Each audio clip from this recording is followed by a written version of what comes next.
लिहाजा मेरी माएं और बहनें यहां बैठी हैं, मैं आपसे बहुत आदर और विनम्र निवेदन करता हूं आपसे। एक समस्या है जिसकी तकलीफ मुझे भी है, लेकिन वो प्रेवलेंट ज्यादा है इधर गुजरात। आप अपनी बेटी से जरूर दिन में 2 बार बात करें और उसको इस बात का एहसास दिलाएं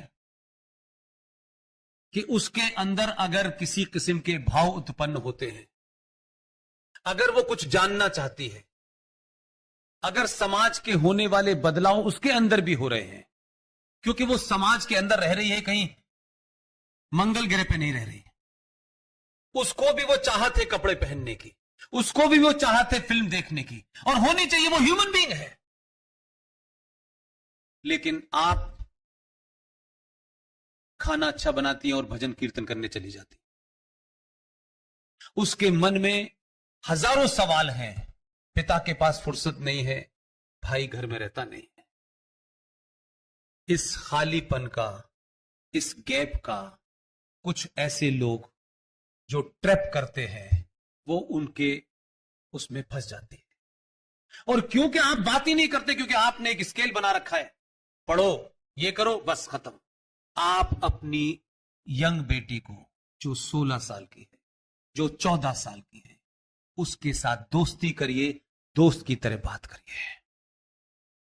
जिस दिन भी आप ये करने में, कोई आपको ऐसी रेमेडी नहीं बता रहा हूं, मैं उस खालीपन को समझ रहा हूं। जो लोग काम कर रहे हैं जमीन पे, उनका यही मेरे पास निष्कर्ष है कि पुष्पेन जी, इसको बोलिए।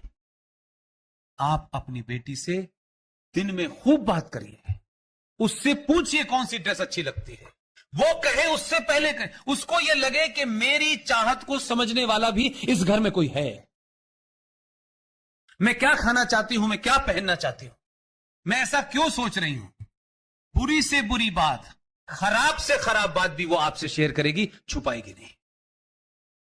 और जब आप सुनते नहीं हैं, तो इस समाज में भटकाने वाले बहुत लोग भटकाते हैं, और जब तक वो समझ पाती है, तब तक उसे ये डर लगता है कि अगर मैं वापस लौटी तो मेरी मां तो मुझे छोड़ेगी नहीं, और बाप का मान सम्मान समाज में इतना ऊंचा है कि वो मुझे लेगा नहीं, तो वो इससे कंप्रोमाइज करके वहीं चली जाती है। सिर्फ इतना करें, ये जो बच्चियों को बहका करके एक खास किस्म का एजेंडा चल रहा है, इसकी पहली कड़ी इतनी ही है, आपको भी अच्छा लगेगा, आप उसके साथ बाजार जाइए। और जितने यहां मेरे युवा दोस्त बैठे हुए हैं, जिनको गर्लफ्रेंड बनाने का बहुत शौक है, बिल्कुल बनाइए, कोई बुरी बात नहीं है, इसको इतना गलत भी मत लीजिए। लेकिन अपनी बहन से हफ्ते में 10 दिन में एक बार जरूर ये पूछिए कि शहर में एक बहुत अच्छी फिल्म आई है, मैं चाहता हूं मैं तेरे साथ देखूं। उसको फिल्म ले जाके दिखाने लगी है, वो किसी दूसरे के साथ जाएगी नहीं जीवन में। लेकिन उसके लिए अलग कानून, आपके लिए अलग कानून, पिताजी का अलग कानून। ये घर चला रहे हैं आप, ऑफिस नहीं चला रहे हैं। ये सेंटिमेंट्स का मामला है, ये इमोशंस का मामला है। आप उसको अलग थलग घर में कर देंगे तो उसके अंदर कुंठा पैदा हो। और उसको क्या, अगर आप किसी लड़के को भी कर देंगे कि मेरा बाप मुझसे बात ही नहीं करता है, मेरी मां मुझसे बात नहीं करती है, वो भी बिगड़ जाएगा। सोना आप लोग बहुत पहनती हैं, सोना पहनिए। इसलिए मैं आपसे कह रहा हूं कि बच्चा आपसे ज्यादा सीखता है, वो बच्चा आपके पास ज्यादा रहता है। हजारों बात अपने पिता से शेयर नहीं करता, लेकिन आपको बुरी से बुरी बात बता देता है। लंबे समय से हमारे देश में मंदिरों पे सोना चढ़ाने की प्रथा है। जिस मंदिर में हम सोना चढ़ाते हैं, उस मंदिर में कोई ब्लैक कैट लगे होते हैं क्या? वो तो ताला लग के चला जाता है। आए दिन ये घटनाएं होती हैं कि साहब भगवान जी का मुकुट कोई उतार के ले गया। सोने को सोने की जगह रखिए। किसी भगवान की अभिलाषा नहीं है कि उनका मुकुट सोने का बनाए, कहीं नहीं लिखा। उस सोने के मुकुट को अपने घर में रखिए ताकि बुरे वक्त में वो आपके मुकुट को बचा सके। यही सोना आपका सड़कों पे आपके जान का भी हिस्सा बन जाता है। किसको दिखाना है? घर मजबूत है तो दुनिया देखेगी, किसी को दिखाने की जरूरत नहीं पड़ेगी। कुछ दिन तक सोना उतार के लोहा पहनिए। जिस दिन हिंदुस्तान की महिलाएं लोहा पहनने लगेंगी तो फिर आपसे कोई लोहा नहीं लेगा।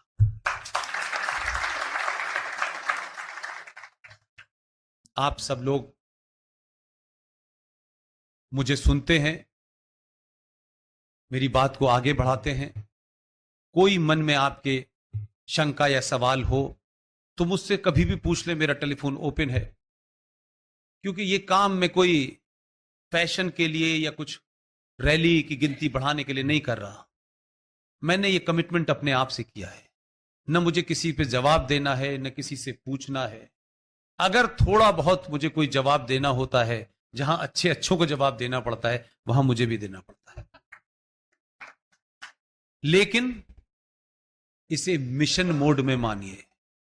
दुनिया की हर वो ताकत जो भारत के खिलाफ है, वो मिशन मोड में है। 24 आवर इस मुल्क की कमजोरियों का इस्तेमाल करके कैसे इसको अपने अधीन किया जाए, लोग 24 आवर काम कर रहे हैं। पड़ोसी मुल्क कर रहे हैं। आप अपने जीवन के कम से कम 2 घंटे इस समाज के ऊपर, इस राष्ट्र के बारे में बात करें। अगर चुनौती लगती है, कोई बहुत करोड़पति है तो वो पैसा डोनेट कर दे। कोई कुछ और कर सकता है, कोई बोल सकता है, कोई लिख सकता है। क्योंकि जिन लोगों ने बार बार आपको यह कहा कि 21वीं सदी भारत की है, आपने सुना, आप बहुत खुश हो गए कि भाई 21वीं सदी भारत की है, दुनिया कह रही है तो होगी। नहीं, वो इतने समझदार लोग हैं कि जिन्होंने कहा 21वीं सदी आपकी है, आपको 21वीं सदी आपकी हो, इसके लिए उन्होंने एक हथियार का इस्तेमाल किया और उसको ईजाद करके आपको पकड़ा दिया, जिसको मोबाइल कहते हैं। अगर ये नहीं होता तो मैं आपके बीच में होता। तो अगर ये क्रांति के लिए, जिसकी बात में कहा जा रहा है कि ये सदी भारत की होगी, तो उन्हीं लोगों ने आपको, आपके पुरुषार्थ को ध्यान में रखते हुए, आपके इतिहास को ध्यान में रखते हुए एक मोबाइल आपको दे दिया है। उस मोबाइल के माध्यम से आप अपने मन की बात, एक ही आदमी कह रहा है, आप सब भी कह सकते हैं। और जब अपने मन की बात आप लिखते हैं, कहते हैं, तो देश में ऐसे ही इकट्ठे हो जाते हैं लोग।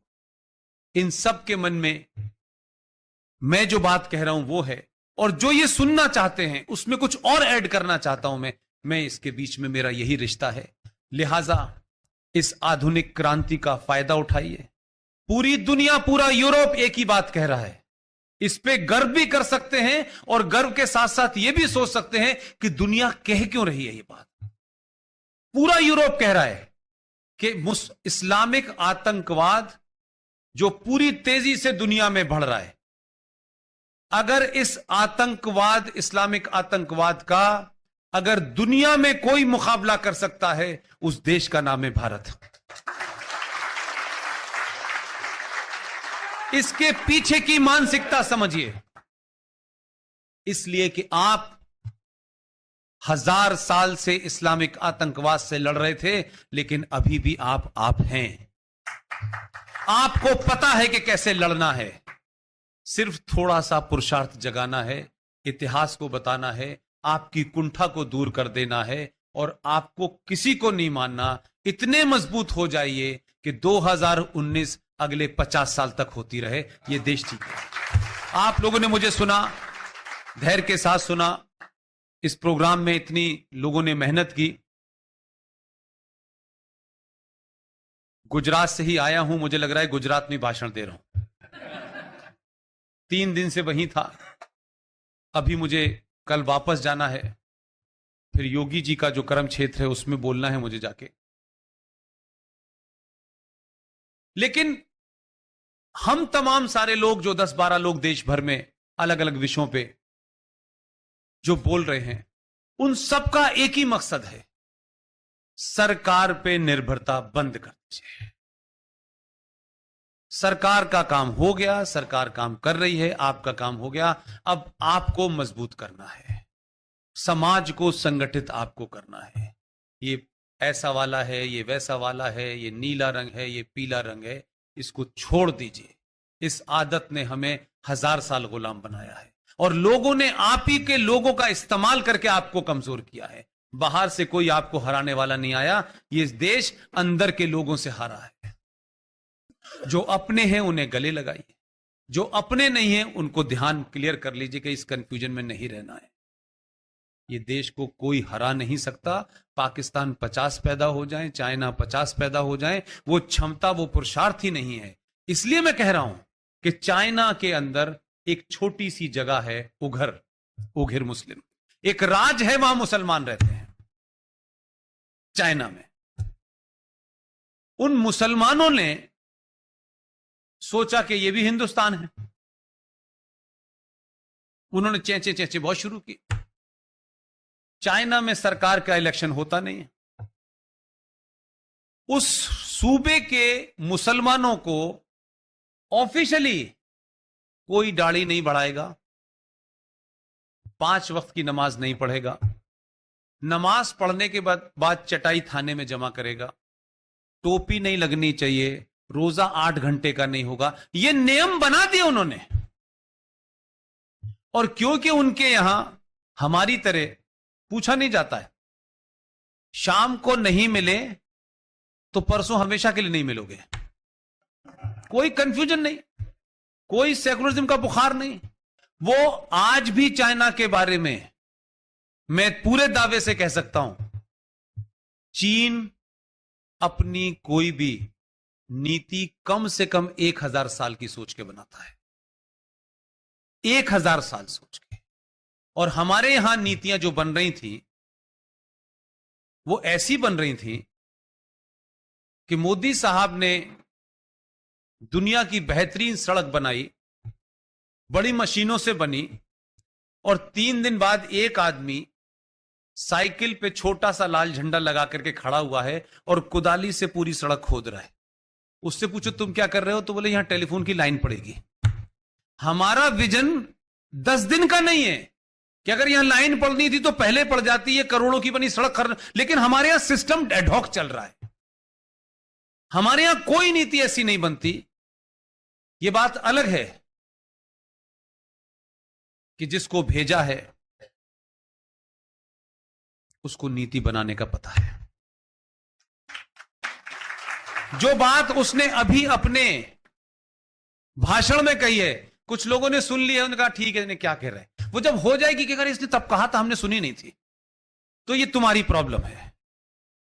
तो कुल मिलाकर के आपकी भागीदारी, आपकी जिम्मेदारी ज्यादा है। ये मत समझिए कि 35 पे हट गया है, सब ठीक हो गया है, खुश है, सरकार है, फोर्स है। आपकी ताकत नहीं होगी तो देश की फोर्स भी काम नहीं कर पाएगी, क्योंकि देश के कारण आर्मी है, आर्मी के कारण देश नहीं है। ये सुप्रीम कोर्ट जो कहती है कि हम बहुत हैं, सुप्रीम कोर्ट भारत के लिए है, भारत सुप्रीम कोर्ट के लिए नहीं है। अगर सुप्रीम कोर्ट को यह भाषा समझ में आती है तो उस भाषा का भी आपको उपयोग करना चाहिए कि आपके खिलाफ फैसला देते वक्त और भगवान रामचंद्र जी का सर्टिफिकेट पूछने से पहले उनको यह एहसास हो जाए कि हम उतरने के बाद जज रहेंगे भी कि नहीं रहेंगे, यह डर पैदा कीजिए।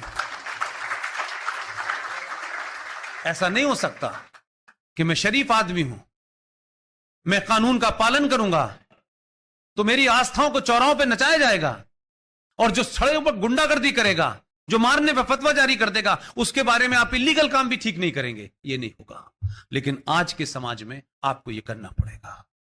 आप आज लड़ें, कल लड़ें, परसों लड़ें, अगर आज नहीं आप चेते, अगर आज आप नहीं जागे, तो मुझे पूरी दुख के साथ कह रहा हूं, जो स्थिति मेरे सामने नजर आ रही है, मुझे नहीं पता मेरे बच्चे, मेरी बच्चियों के बच्चे बुर्खा पहनेंगे या साड़ी पहनेंगे, मुझे नहीं पता। तय आपको करना है। बहुत बहुत शुक्रिया, धन्यवाद।